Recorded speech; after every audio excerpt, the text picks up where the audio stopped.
Ελλάδα Sports 94,3.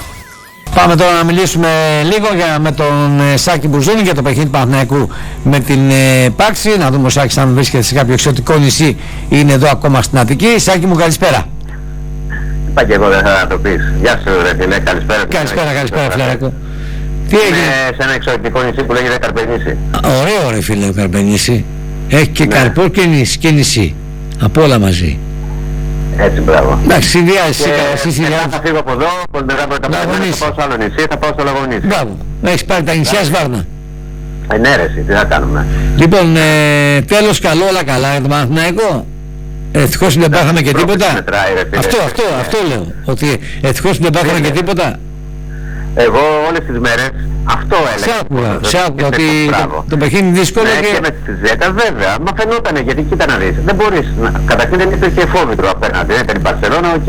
Ήταν όμως μια πολύ καλή ομάδα, ανταγωνιστική ομάδα. Η οποία πριν λίγες μέρες έβαλε 4 γκολ στις Φερεντσβάρος, Μπράβο, έχει έναν τρόπο παιχνιδιού, πυροτράχυλοι παίχτες, παίζουν πολύ δυναμικά, πέφτει πολύ ξύλο.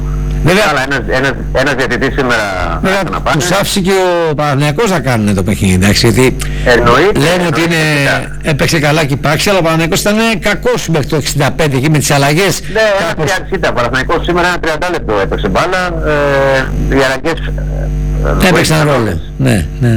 Σήμερα οι αλλαγές βοήθησαν όλες τον Παναθηναϊκό και καθάρισε με ένα τσίπημα φιδιού από τον Ραστόντερ που πέτυχε το πρώτο επίσημο γκολ με την φανέλα του Παναθηναϊκού με assist του Ντεφράι.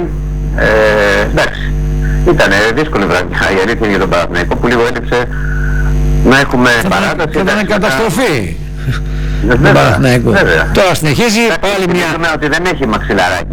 Γι' αυτό λέω καταστροφή για τον Παναθηναϊκό. Τώρα ούτως ή άλλως η ομάδα η επόμενη είναι πάνω κάτω ίδιες δυναμικότητες από ό,τι έχω δει με την Πάξη. Δηλαδή δεν είναι το φόβητρο, μετά θα δούμε ποια ομάδα θα πέσει στον δρόμο του. Εντάξει, όσο προχωράμε θα δυσκολεύει. Δεν μιλάω για το επόμενο που είναι στο 1948. Είναι αυτό το μάτς, οι δύο ομάδες θα διεκδικήσουν μια θέση στα play-offs.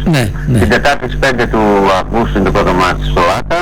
Η Ρεβάν θα γίνει την Τρίτη στις 11 Αυγούστου στην Βουλγαρία, δεν ξέρουμε ακόμα τις ώρες. Ναι, νωρίτερα θα γίνει γιατί παίζει και η άλλη ομάδα της Σόφιας. Γι' αυτό, θα τα αλλάξουν.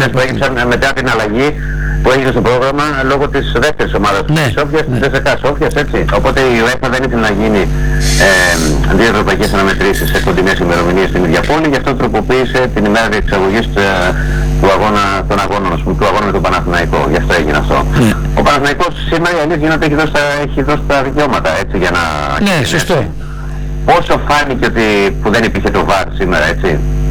Εντάξει, τα VAR είναι κάποιες φορές πρέπει να υπάρξει. Για το χέρι λες, το γκολ της δεύτερο γκολ της Πάξης για το χέρι λες. Ακριβώς, ναι. Εκεί θεωρώ ότι δεν υπάρχει γκολ. Τέλος πάντων, από τη στιγμή που δεν υπάρχει το VAR, ό,τι σου ρίξει ο διαιτητής είναι. Ο Παναθηναϊκός ο οποίος έχει αρκετά πράγματα να βελτιώσει. Από σήμερα Σάκη, τι κρατάς από το σημερινό παιχνίδι? Την πρόκριση, τίποτα άλλο. Ναι, κάποιον παίχτη ξεχώρισε στον πιτσιρικά, τον Κροάτη ήταν καλός, ο Γιάκουτσιτς. Ο Κροάτης καλός, κοίτα να δεις, ο Κροάτης δεν είναι καλός, πέτυχε και ένα ωραίο γκολ, έχει ένα πολύ καλό αριστερό πόδι, αλλά έδειξε για άλλη φορά την κλάση του. Στο υπόλοιπο του αγώνα όμως γενικά ρε παιδί μου δεν μπορώ να πω ότι ήταν ο κορυφαίος. Κατάλαβες τι εννοώ? Ναι, κατάλαβα. Με αυτή την έννοια, όχι, δεν είναι τον υποτιμώ τον άνθρωπο. Πιστεύω μια χαρά, είναι πάρα πολύ καλός παίκτης. Θεωρώ ότι στο πρώτο μάτι ήταν ακόμα καλύτερα. Ο πιο δραστήριος θεωρώ ότι είναι ο Αντίνο, πιο κινητικός, ειδικά στο πρώτο ημίχρονο, ήταν μέσα σε όλες τις φάσεις. Δεν είχε την τελική προσπάθεια σήμερα. Στο δεύτερο ημίχρονο δεν ήταν τόσο καλός όσο στο πρώτο.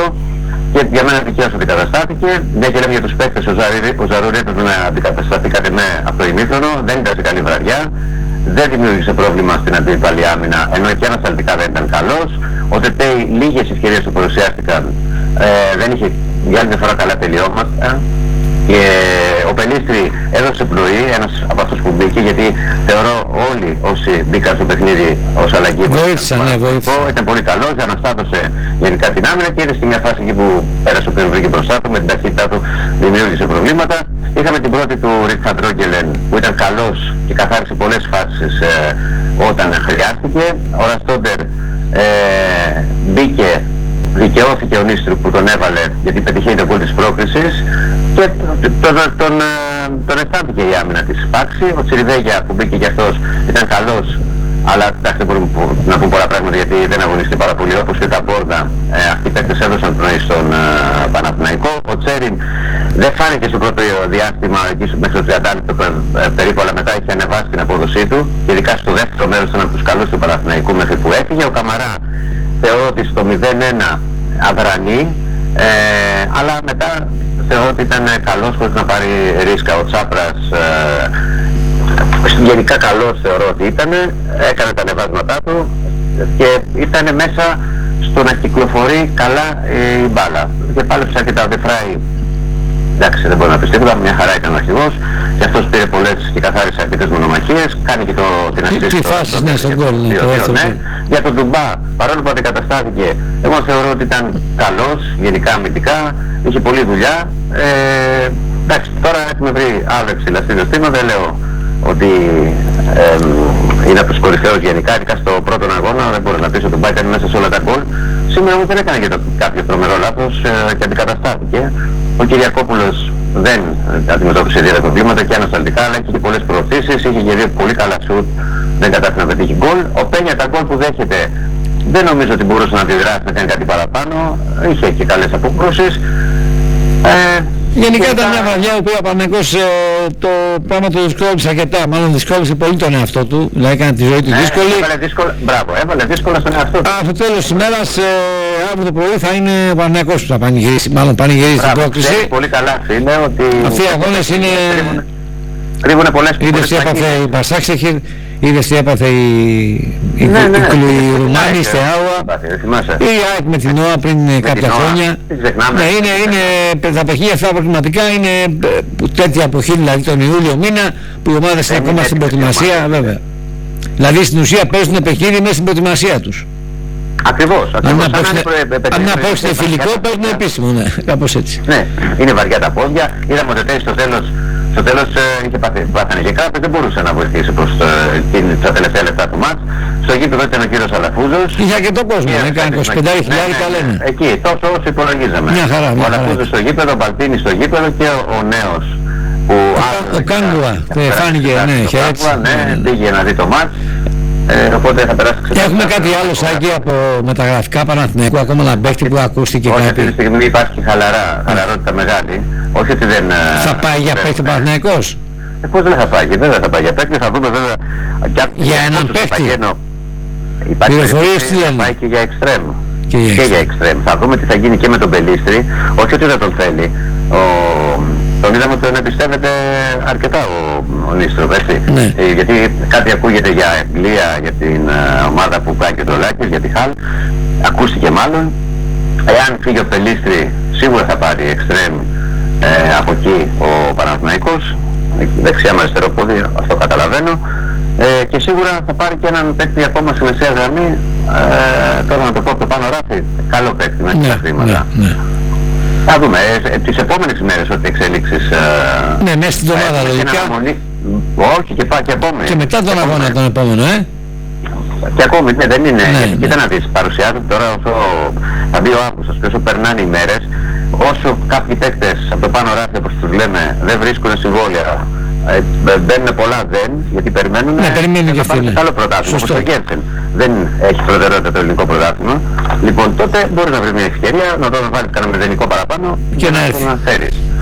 Περιμένουμε βέβαια να γυρίσει και ο Ντέσσερς, οπότε λογικά με την έναρξη του πρωταθλήματος θα είναι κοντά στο να γυρίσει, δεν μπορούμε να πούμε ακριβώς πότε. Ο ίδιος δήλωσε σήμερα ότι θα πρέπει να είναι 100% έτοιμος με την έναρξη του πρωταθλήματος, που για μένα θα είναι μια σαν μεταγραφή. Μεταγραφή καινούργια, στην ουσία μεταγραφή καινούργια, γιατί δεν έχει παίξει καθόλου. Και θα δούμε βέβαια και τι θα γίνει και με τις αποχωρήσεις που ακόμη Μπακασέτας, Βιλένα... Αυτή η ψυχή ο Βιλένα, Καλά, ο Βιλένα πιο ξεκούραστο με καλύτερα με παραλίες, μπάνια και λέει και πορτοφόλι, γιατί παίρνει και μεγάλο συμβόλαιο τους. Βέβαια, κοίτα, ο Παναθηναϊκός θα κοιτάξει να ξεφορτωθεί αυτά τα μεγάλα συμβόλαια, γιατί στην ουσία είναι άλλος ένας πολύ καλός παίκτης. Ο Πάτοβιτς δεν θέλει να πάει ιδανικός, γιατί υπήρχε ενδιαφέρον και από το Πανετολικό Χαμάς και από το Λεβαδιακό, δεν θυμάμαι αν ήταν και η Φυσιά μέσα στις ομάδες. Ο Σισοκό επίσης δεν θέλει να φύγει από την Αθήνα, οπότε θα ψάξει να βρει ομάδα. Σου αρέσει η Αθήνα. Πολλά είναι και η Κηφισιά, βέβαια, γιατί να μην του αρέσει. Δηλαδή, μέσα στην Αθηναϊκή Ριβιέρα κάτω. Δεν τα ξέρω αυτά, εγώ αυτά ξέρετε εσείς. Εσύ και εσύ. Εννοείται, απλά σου το λέω για να το... Ναι, θα πάρεις μια μέρα μαζί σου να μου κάνεις να με κυκλοφορήσεις εκεί στα πλούτη σου. Ακριβώς. Λοιπόν, Σάκη, να σου πω πριν κλείσουμε, να σου πω πριν κλείσω κι εγώ, Παυλίδης 4 γκολ, ρε φίλε. Έχει βάλει 4 γκολ σήμερα. Ναι, αμφιβάλλει κανείς. Όχι, αλλά 4 γκολ δεν τα βάζει και εύκολα. Ακριβώς. Δεν τα βάζει και εύκολα, αλλά... 5-0. Αυτό το βάλει ο Παυλίδης. Μπράβο στο παιδί. Και αυτό ο Παυλίδης, όχι, ο Κλέμερτ. Να μου επιτρέπει δύο πραγματάκια. Βεβαίως. Τελευταία έβγαινε μια θυμολογία πιο πολύ στα social, γιατί δεν υπήρχε κάτι τέτοιο, για τον Ταμόρδα, ότι δεν τον βλέπει ο Νίστρουπ. Σήμερα μπήκε και έδωσε ρυθμό, έδωσε μια θετική άβρα, βλέπει και δίχτυα. Οπότε κατά μένα δεν ισχύει κάτι τέτοιο, ένα είναι αυτό. Και έτσι δεύτερο, το είπαμε και στην αρχή, το καλοκαίρι, αυτά τα μάτς, γιατί σίγουρα υπάρχει γκρίνια, γιατί μου έχουν έρθει και εμένα κάποια μηνύματα.